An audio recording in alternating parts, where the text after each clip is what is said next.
कधीच नाही चुकणार तुमचे फेवरेट टीव्ही शोज झी5 सोबत, तेही एकदम फ्री। खोटं बोलते ही।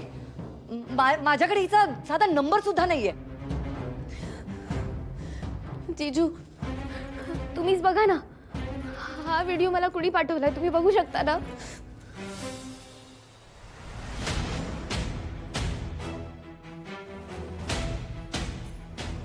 मॉम हे काय? हा तुझा फोटो आहे। नीरज, आजकाल हे कोणी करू शकतं। हिनी सगळा बनाव रचलाय। आणि चारू, तू हे सगळं माझ्यावर ढकलू शकत नाही या।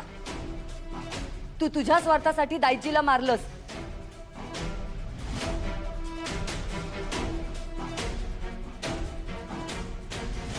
यो व्हिडिओ तुमच्याकडे आलो कसो मेघनाबाई? दाईजीला मारावं हा माझा कधीच हेतू नव्हता। हे मी मुद्दाम नाही केलं, हा एक अपघात होता।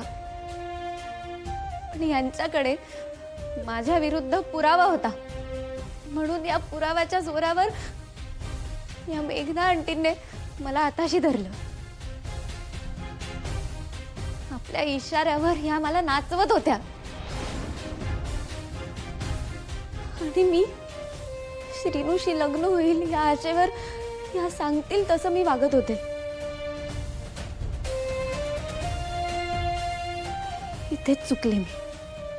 ही दादांत खोटं बोलतीये। तू हे व्हिडिओ शूट केलास?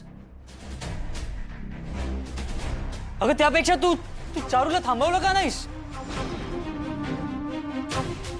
तू जर तो इनहेलर हिच्याकडनं घेऊन दाईचीला दिला असता तर आज आहे वाचली असती।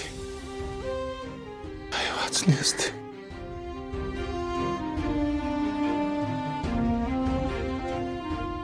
चारूपेक्षा जास्त आईच्या मृत्यूला तुम्ही जबाबदार आहात।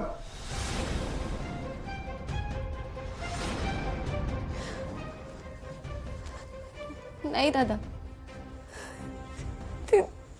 ती माझी चूक आहे।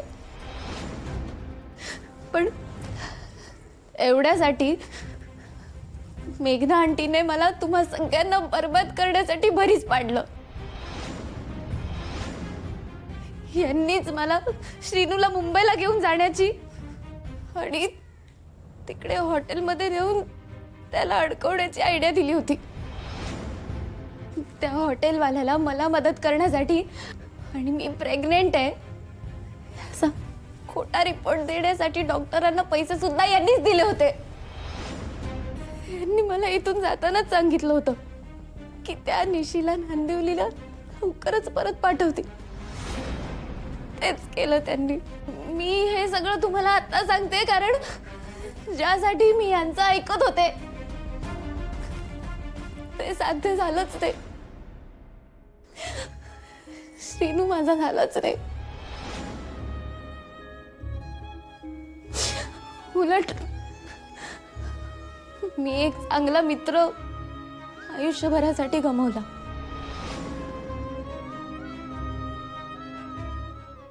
झी5 ॲप डाउनलोड करा आणि पहा सर्व एपिसोड्स एकदम फ्री।